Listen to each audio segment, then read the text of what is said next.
Subscribe and click the bell icon for watching more video.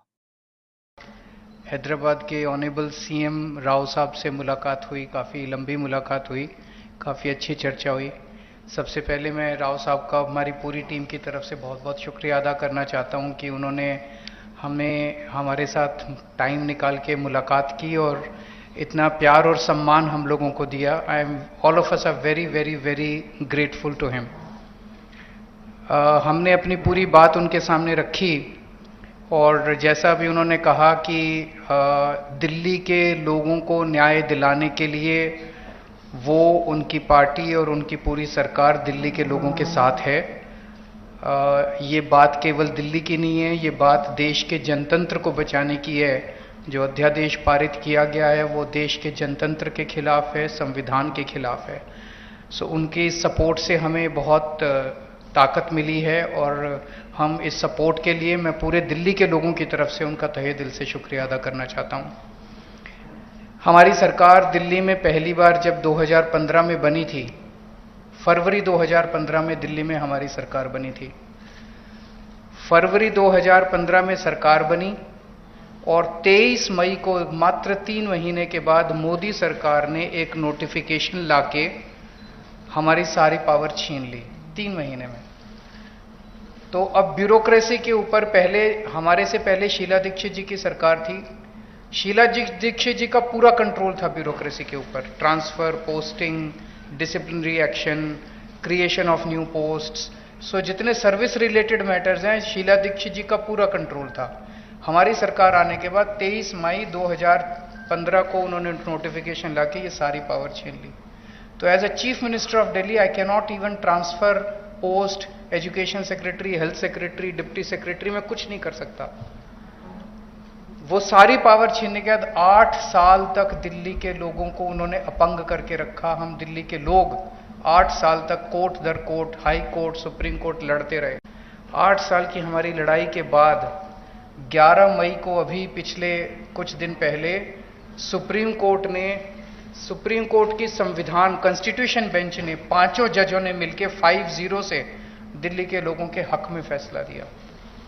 8 साल की लड़ाई के बाद दिल्ली के लोगों को न्याय मिला कि उनकी चुनी हुई सरकार को काम करने का अधिकार मिला। हमें 8 साल लग गए उस नोटिफिकेशन को कैंसिल कराने में और न्याय लेने में। उसके 8 दिन के अंदर 11 मई को ऑर्डर आया सुप्रीम कोर्ट का। 19 मई को मोदी सरकार ने ऑर्डिनेंस लाके सुप्रीम कोर्ट के ऑर्डर को निरस्त कर दिया, पलट दिया।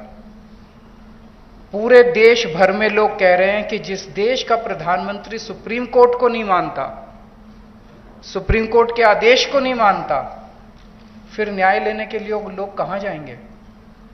अगर देश का प्रधानमंत्री कहता है कि मैं सुप्रीम कोर्ट के आदेश को नहीं मानता और कानून लाके वो आदेश को पलट देता है, तो फिर तो न्याय के लिए कोई जगह नहीं बच जाती है। कहां जाएंगे फिर लोग न्याय लेने के लिए? फिर तो कोई अंतिम चीज ही नहीं है। वो प्रधानमंत्री जी कहते हैं मैं नहीं मानता सुप्रीम कोर्ट को, ऐसे देश कैसे चलेगा? ये तो बिल्कुल गलत है।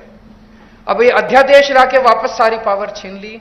तो एक तरह से, जैसे अभी राव साहब ने बिल्कुल सही बोला, ये अध्यादेश दिल्ली के लोगों का अपमान है, घोर अपमान है। एक तरह से प्रधानमंत्री जी ये कह रहे हैं कि तुम जो मर्जी सरकार चुनो, मैं उसको काम नहीं करने दूंगा। तो दिल्ली के लोगों को चैलेंज कर रहे हैं प्रधानमंत्री मोदी जी कि तुम जो मर्जी सरकार चुनोगे, मैं काम नहीं करने दूंगा। और ये बात केवल दिल्ली के लोगों की नहीं है, पूरे देश में हम लोग देख रहे हैं कि अगर किसी राज्य के अंदर लोग नॉन बीजेपी गवर्नमेंट बना देते हैं तो उसको काम नहीं करने देते। या तो 3 तरीके अपनाते हैं, या तो वहां पे एमएलए खरीद लेते हैं दूसरी पार्टी के, सरकार गिरा देते हैं। कितना हमने देखा, कितनी जगह पे देखा, एमएलए खरीद के सरकार गिरा देते हैं। या एमएलए तोड़ लेते हैं, ईडी भेज के, सीबीआई भेज के, डरा के एमएलए तोड़ लेते हैं, सरकार गिरा देते हैं। या फिर ऑर्डिनेंस ले आते हैं गवर्नर के जरिए, गवर्नर का गलत इस्तेमाल करके सरकार को तंग करते हैं। जैसे आप लोगों के गवर्नर आपके बिल नहीं पास होने देते, काम नहीं करने देते उन लोगों को। तो इस तरह से मैसेज ये है कि अगर कोई भी राज्य के लोग नॉन बीजेपी सरकार बनाएंगे तो हम उसको काम नहीं करने देंगे, सरकार तोड़ देंगे। ऐसे देश नहीं चल सकता। ये तो बहुत खतरनाक स्थिति है पूरे देश के सामने। मैं जो पूरे देश भर में घूम रहा हूं समर्थन मांगते हुए, मैं केवल अपने लिए समर्थन नहीं मांग रहा, मैं देश के संविधान के लिए और देश के जनतंत्र के लिए समर्थन मांग रहा हूं। हमारे जो स्वतंत्रता सेनानियों ने लड़ाई लड़ी थी, वो ऐसे भारत के लिए लड़ाई थोड़ी लड़ी थी कि एक पार्टी आएगी सेंटर के अंदर, वो पार्टी बस एक ही पार्टी का पूरे देश के अंदर राज होगा।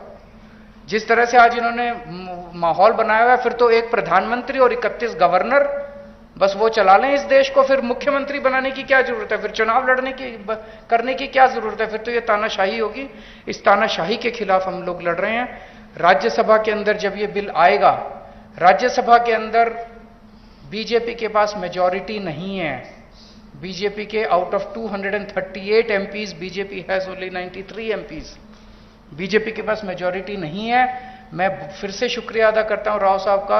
अगर हम सब लोग नॉन बीजेपी पार्टीज इकट्ठे हो गए तो इस बिल को हम राज्यसभा के अंदर गिरा सकते हैं। और अगर ये बिल गिर जाता है तो पूरे देश के लोगों को विश्वास हो जाएगा कि 2024 के अंदर मोदी सरकार वापस नहीं आ रही है।